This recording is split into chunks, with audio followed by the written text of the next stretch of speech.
Hello and welcome to another episode of Upward Trajectory. Today, I'm so happy to have Dillon Mitchell with us. He is an entrepreneur, an engineer, and an ultra runner, but that wasn't always the case. And when I was talking to Dillon, we kind of tied into the story of how he became this ultra runner that he is today. Didn't start out that way, so I'd love to kind of take it to you, Dillon, and kind of take us back to where you started and how you became what you are today. Yeah, thank you for having me on and the opportunity to tell this story. So getting into ultra running was kind of by accident in many ways. My senior year of college, I did a ton of rock climbing. Every Friday, the university allowed us to go and rock climb. So we drove like an hour and went and rock climbed at a gym. And I did this for like the whole kind of winter and spring quarter. And coming off of that, going out, getting a job into the real world, I was rock climbing a ton. But my cardio was pretty just awful, right? If you're rock climbing, it's a lot of just upper body, leg strength, a lot of quick movements, not something that you really have to be cardiovascularly good at. And I was over at a buddy's house. We were throwing the football around, having a few beers. And maybe 20 minutes into it, I was winded. I was gassed. I was like, wow, this really never happens. Just kind of odd. I played soccer in high school. Running was not ever a big thing. And I kind of just lost that through college, like so many of us probably did. So I joined a YMCA that had a rock wall. And through rock climbing, I met a group of women that were at the time, their early 40s, and I was 21, right? fresh out of college. And they asked me like, hey, after you've been rock climbing maybe a week or two, like, hey, do you want to come run with us? It's 8-mile run Saturday morning. I was like, sure. I haven't done one of these in like 6 years, but all right, I'll see what we can do.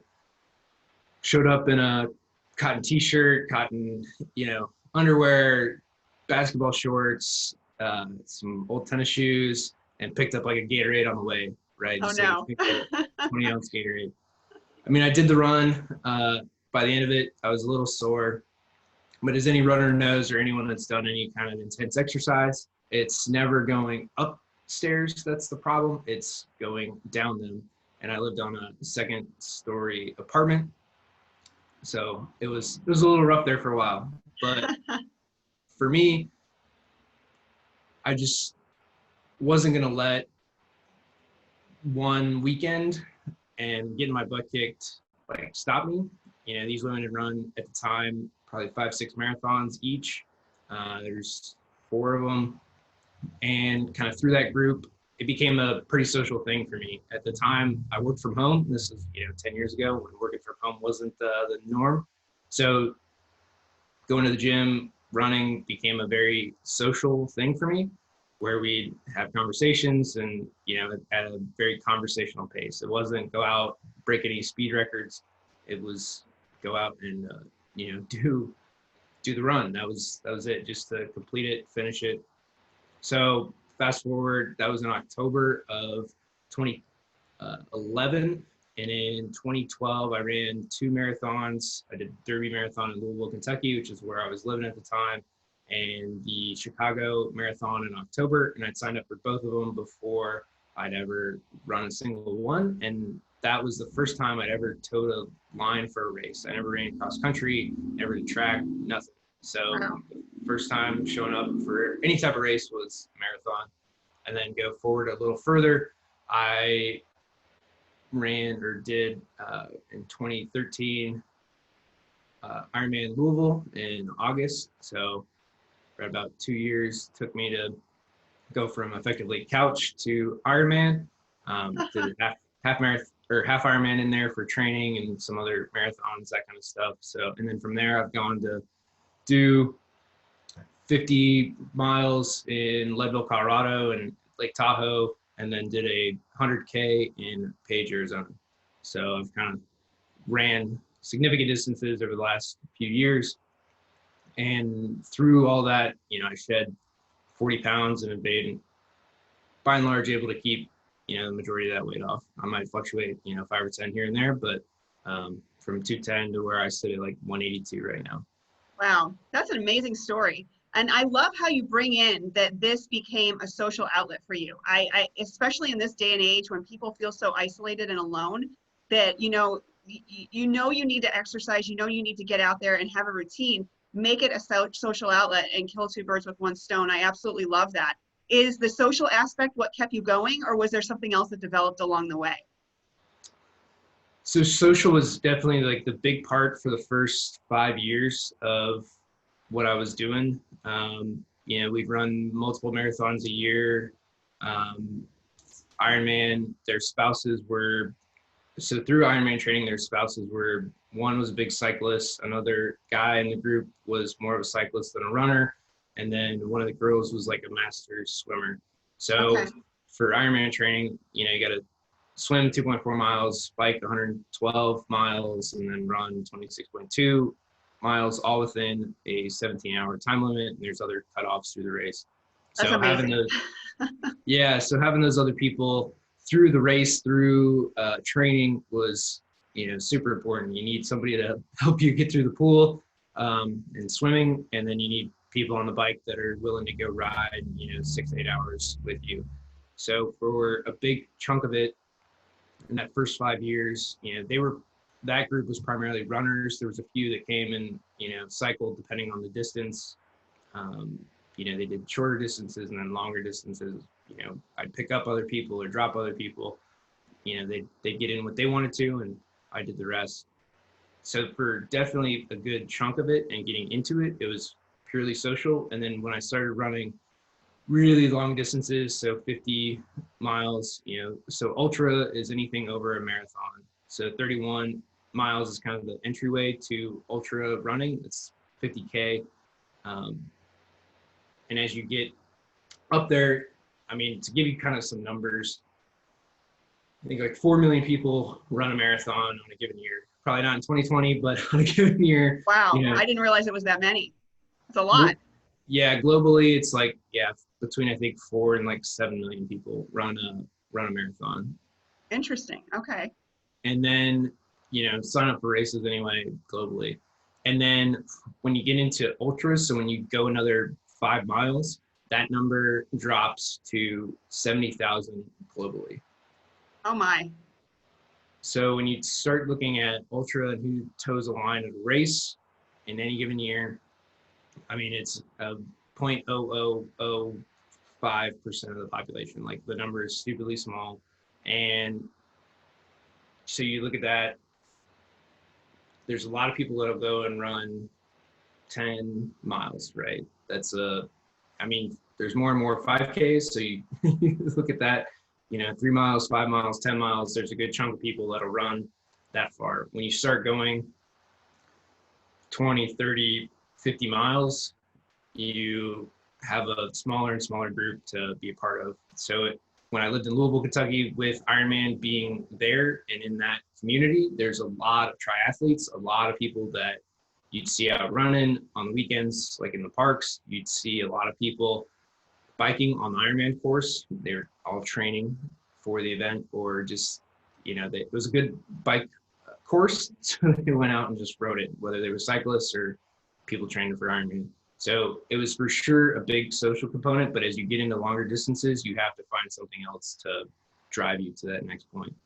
So what is that internal drive? So you're going these ultra marathons and these insane distance runs that take hours and hours of time. I can't imagine running for that long. What drives you now? What is that makes you want to take the next step into the next distance? Yeah, it's all to make myself better. It's all to push for that next level and to see how far I can go. So 2 of the races that I mentioned, one in Page, Arizona, where I did 62, and the other in Lake Tahoe that I did 50, those were ultimately supposed to be 100-mile events for me. Wow. The night, just, it's more the night. It wasn't my physical body was fine, but the night freaked me out, and I wasn't really prepared for that isolation for either event. So I did Page first. It was Antelope Canyon was the event, and I made it 62 miles, and just I wasn't ready to go the final distance, so I stopped at I think both events at like 11 p.m. And then the one in Tahoe, it was a 50-mile loop course, and through that we basically ran one of the ski hills, and I just wasn't ready to go back out into the woods alone for the next 13 hours. So for me, night is my biggest challenge. Getting through 50s not too big of a deal anymore, but getting through the night for these big 24 100-mile races is a whole different ball game. So is the 100-mile race, is that the longest race that is out there, or are there more than that? Yeah, so there's so when you classify ultra, kind of 100 is the big podium, if you will, for ultra races. So 100 is kind of that big event. It's one of the first ultra distance. So Western states in California and Lake Tahoe was one of the first for, I think, the first 400-mile races. It started as a horse race, and then some guy towed the line, and then it's become a person race. And there's numerous 100 miles around the world today. But there's also, so like Badwater 135, some might have heard of if you've ever followed like David Goggins. That's a 135-mile race through Death Valley. And you do start at night for that one. So you start at the base of Death Valley, and then you go to the portal of Mount Whitney. So you climb like 8,000 feet, or maybe 10,000 feet over the course of the race, 135 miles. Wow. So there are big distances. And then finding what drives you through this, you have to, you're not doing it for the awards. That's the biggest thing with ultra running. You're doing it in the middle of nowhere, like for the Antelope Canyon in Page, Arizona. Page, Arizona is like 50,000 people, maybe. Probably not even that, probably like 10,000 people. And then for most of this race, you're running through canyons, slack canyons that are out in the middle of nowhere.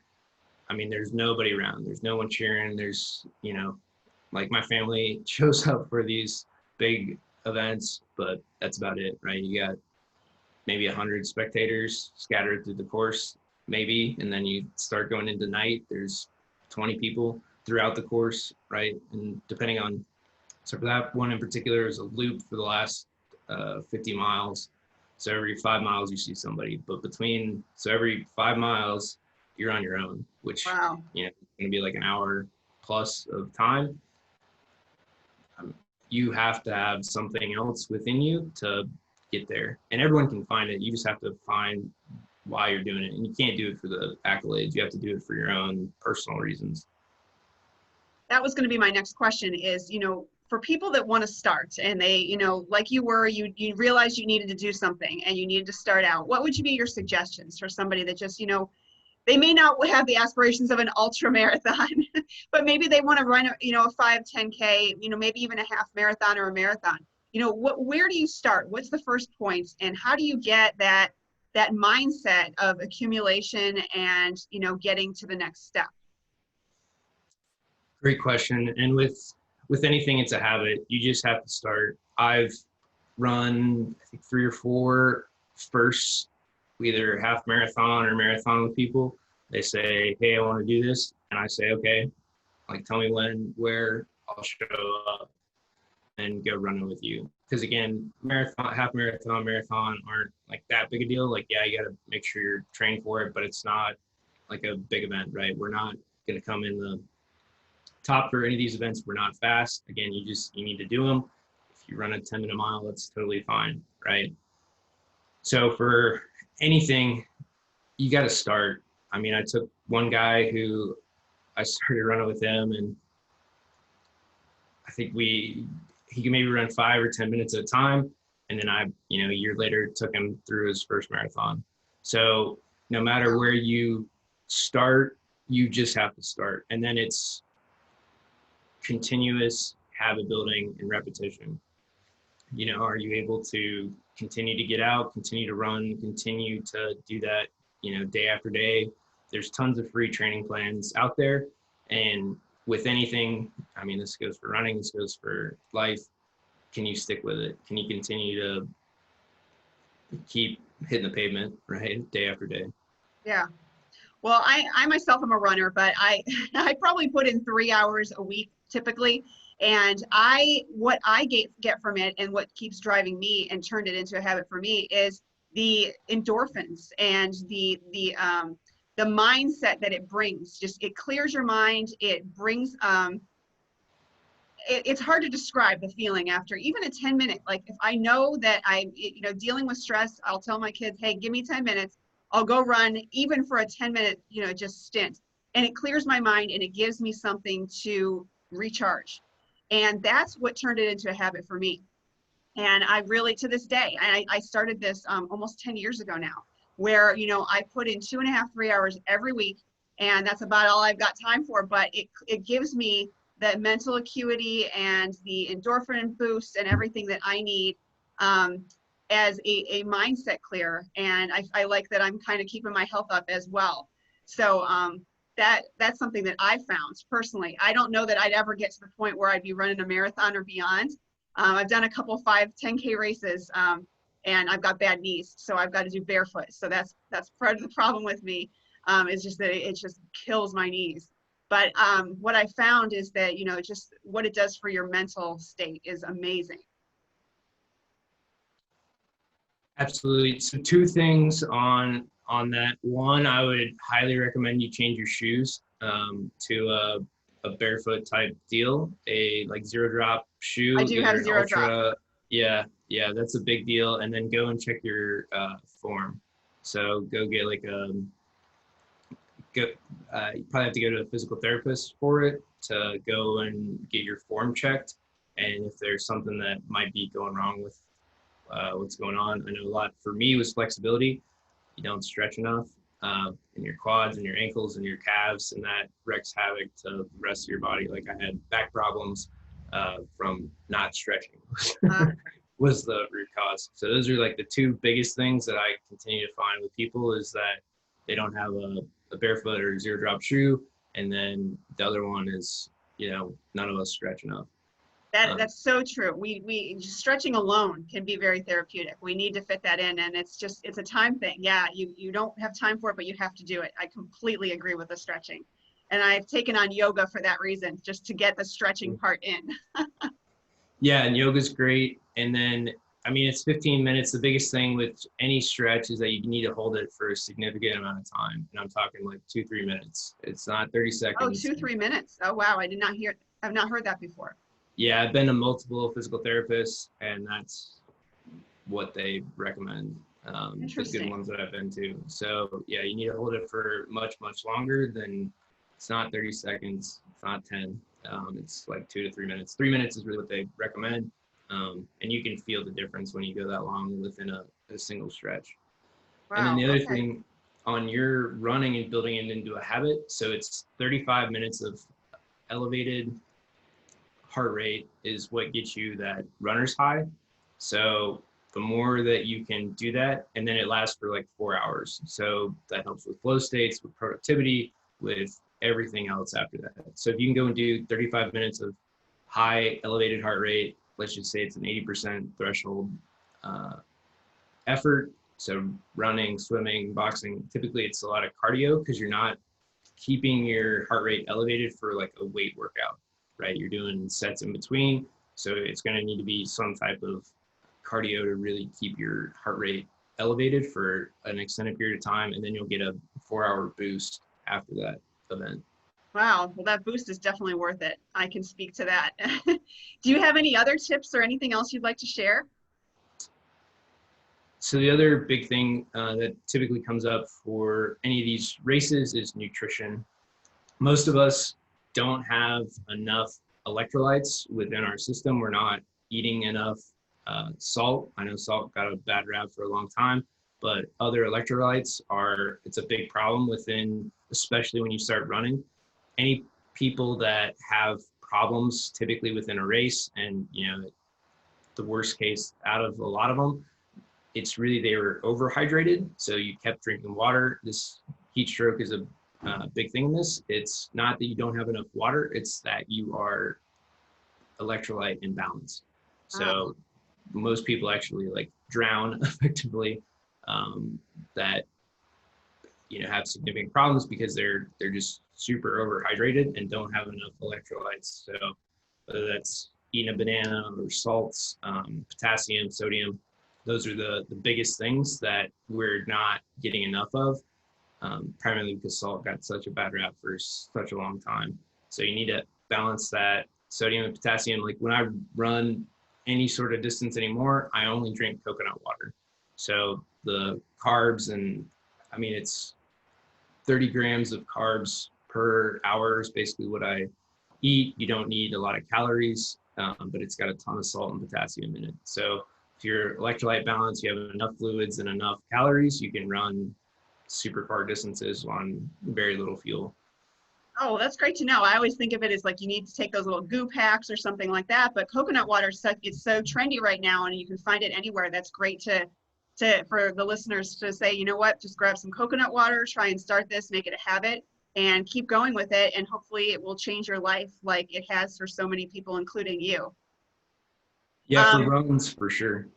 Yeah, absolutely. Well, I want to thank you so much, Dillon, for being on. And I know that you are part of the Cowabunga Studios. That's your production company. And if anybody would like to reach out to you, how would they do so? Sure, you can find me on Instagram at Dillon A. Mitchell, Dillona Mitchell, Mitchell, and you can link from there. Great. Well, thank you so much for being on today. It's very, very inspirational. I'm sure people will pull from this and hopefully start running themselves and start their own running habits. And who knows where it'll take them, but hopefully to a much healthier place than they are. Well, thank you for being on, Dillon. And thank you so much for joining us for another episode of Upward Trajectory. We'll see you soon.